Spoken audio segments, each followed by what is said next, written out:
pretende dar para o ser humano dados assim para o ser humano ter conhecimento, né?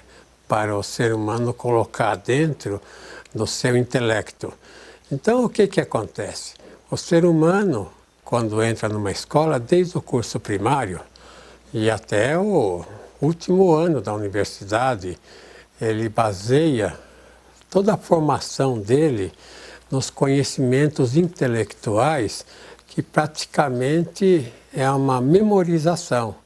Então, o ser humano, ele não tem assim uma percepção global de tudo.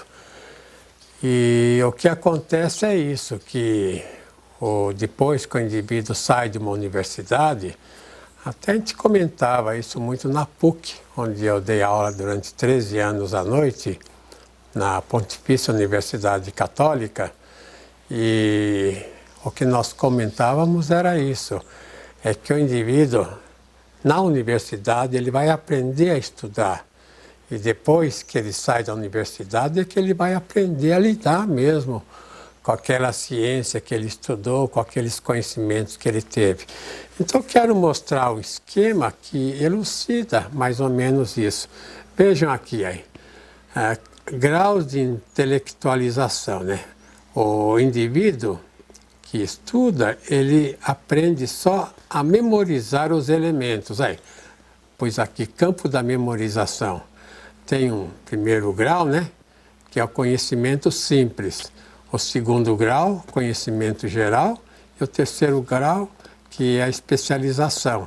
Então, vamos dizer na palavra moderna, é o campo da decoreba. Então, o indivíduo tem que decorar para ele passar de ano, para ter um diploma.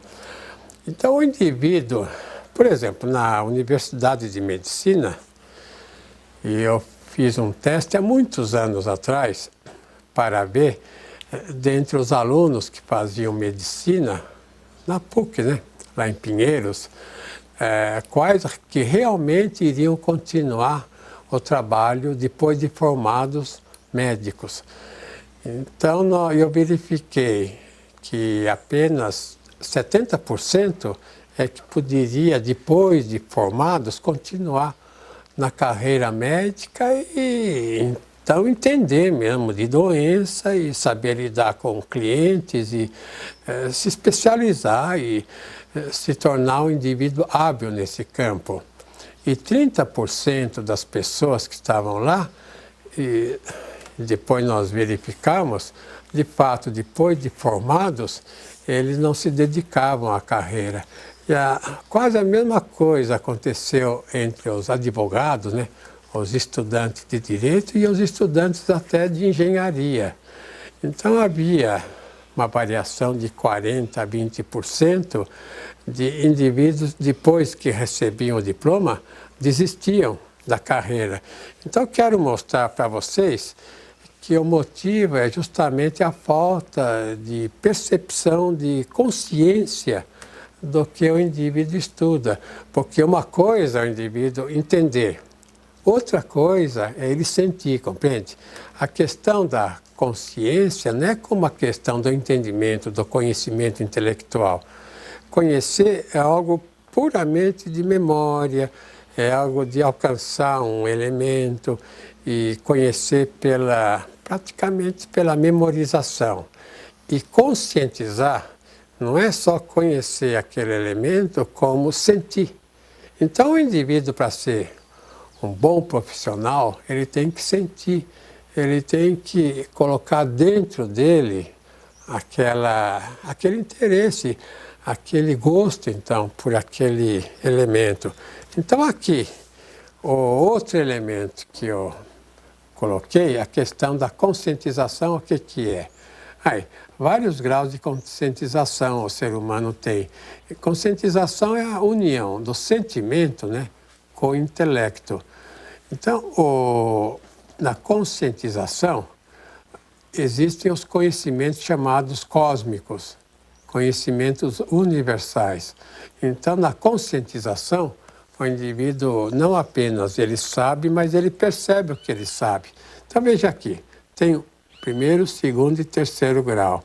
O primeiro grau é mais a percepção da vida instintiva sensorial. O segundo grau, esse aqui, é da vida intelectual. Mas o terceiro grau é que dá um conhecimento geral. Aí eu pus percepção da vida transcendental.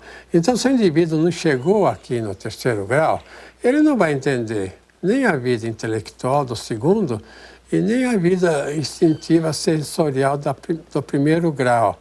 E a percepção universal é quando ele chegou, então, aqui na parte transcendental. Eu quero dizer isso, que o ser humano, ele não pode tentar ignorar os dados da revelação, porque o fundamental, aquilo que trouxe realmente, vamos dizer, a civilização, é a revelação. Então, quando se estuda a questão, por exemplo, na Grécia Antiga, né? Então, o Conte já dizia os 3 graus de conhecimento, os 3 graus de evolução do ser humano. Então, ele dava a metafísica, depois a filosofia e depois a ciência. Mas só que o Conte, ele estava invertido. Ele colocava a metafísica como algo do passado que não tinha tanta importância, e também a filosofia. E ele considerava a ciência como, assim, o cume, a verdadeira civilização. Então veja que o mais importante ele colocou no lugar inferior, que era justamente a revelação. E sem a revelação, então, não existe nem filosofia e nem ciência. Quer dizer, sem a revelação, o indivíduo que fala, eu sou ateu. Mas, geralmente, viu, Cláudio, o indivíduo fala que ele é ateu porque ele baseia o conhecimento de Deus não na revelação. Não é assim direto, vamos dizer, nos livros sagrados, coisas assim. Ou então, mesmo outras orientações espirituais, o que essas orientações falam. Ele se baseia mais, vamos dizer, num setor assim teológico, numa religião, assim, numa igreja. Então, com isso, ele começa a rejeitar a revelação, que é mais ampla. Quero dizer, revelação não é só o que o religioso fala. Revelação é tudo aquilo que existe. Revelação é praticamente o fundamento de toda a estrutura, não só do ser humano, mas de toda a estrutura social. Eu gostaria agora de perguntar para a Cláudia essa questão da parcialização do ser humano, o que redundou na questão da doença do ser humano, da patologia. Olha, Dr. Kepp, eu acho o seguinte, o senhor sempre cita nos seus livros a questão da importância da consciência dos erros, ou o que se chama na psicanálise a psicopatologia. Em todo o processo de conhecimento agora do ser humano, como o ser humano é atualmente, nós não temos mais o conhecimento infuso das coisas. Então, nós temos que lidar com a realidade, aprender, reconhecer. Agora, o que nos atrapalha nesse processo, principalmente, é aquilo que o senhor chama de inversão, de inveja, de oposição à realidade, uma série de atitudes doentes, patológicas, que também podem ser vistas como os erros do dia a dia.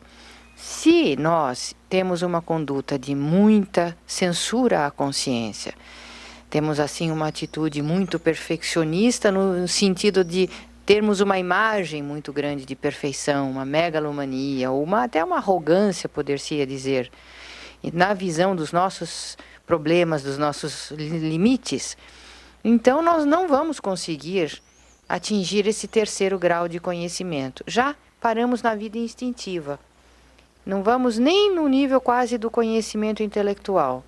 E esse caminho fica muito prejudicado. Porque o que nós estamos mais preocupados muitas vezes é com uma máscara, né, de perfeição do que com a verdadeira realidade. E eu acho que nesse sentido as escolas Millennium, que utilizam a metodologia psicolinguística trilógica, até psicoterapêutica se pode dizer, tem um outro tipo de conduta. Lá vocês não dão, né, Helena? Nas escolas Millennium, onde a senhora também dá aulas, vocês não dão tanta ênfase há erros, por exemplo, erros na gramática quando se estuda uma língua, ou pequenas minúcias de uma fala. O que acontece na Escola Milênio, na sua ideia? Então, é exatamente o contrário daquele ensino tradicional que o senhor mostrou aqui, que a gente tenta fazer um ensino mais universal mesmo. Então, para a pessoa, assim, ir lá e estudar não só a língua, gramática, aquela coisa chata toda vez, né? Mas a gente estuda outros assuntos que dá uma visão mais universal. Por exemplo, a gente estuda assuntos de religião, de teologia, de arte, de saúde, doença, de energia física, de vários assuntos que faz uma coisa mais natural. A pessoa vai tentar se expressar e falar sobre esses assuntos porque ela quer, não porque ela precisa falar o inglês certinho assim. E também eu tento sempre falar para os alunos, olha o que vocês já sabem da língua, e não só ficar assim fixado no erro o tempo todo, porque isso fica realmente uma coisa muito chata. Então a pessoa se anima de falar e ir para frente na língua também. O que acontece também, viu, Cláudio, é que você esteve falando em questão da ciência infusa, né? Essa foi uma discussão durante muito tempo na filosofia, que, aliás, a conclusão que eles tomaram foi essa mesmo, que atualmente não existiria mais nada infuso no ser humano. E uma grande renovação que eu trouxe aos conhecimentos, então, da própria filosofia do ser humano, é que continua a ciência infusa. Quer dizer, quando o ser humano aprende algo no exterior, existe um correspondente no interior dele, a gente chama de formal. A forma exterior com uma forma interior. Quer dizer, algo da vida assim, externa, com algo da vida interna. Então, essa correspondência é que faz com que o ser humano entre em contato, então, com aquele conhecimento infuso que ele tem, com aquela estrutura infusa. Então, existe na filosofia duas escolas assim extremas, né? Uma aristotélica, que fala que o indivíduo conhece pelos sentidos, e a outra escola diz que esse conhecimento vem do interior dele. Portanto, um conhecimento que a gente pode dizer que está já na estrutura interna. E eu acredito que esse seja o elemento certo. Então, retornaremos na próxima semana para darmos continuidade a essas nossas conversas científicas. Até lá.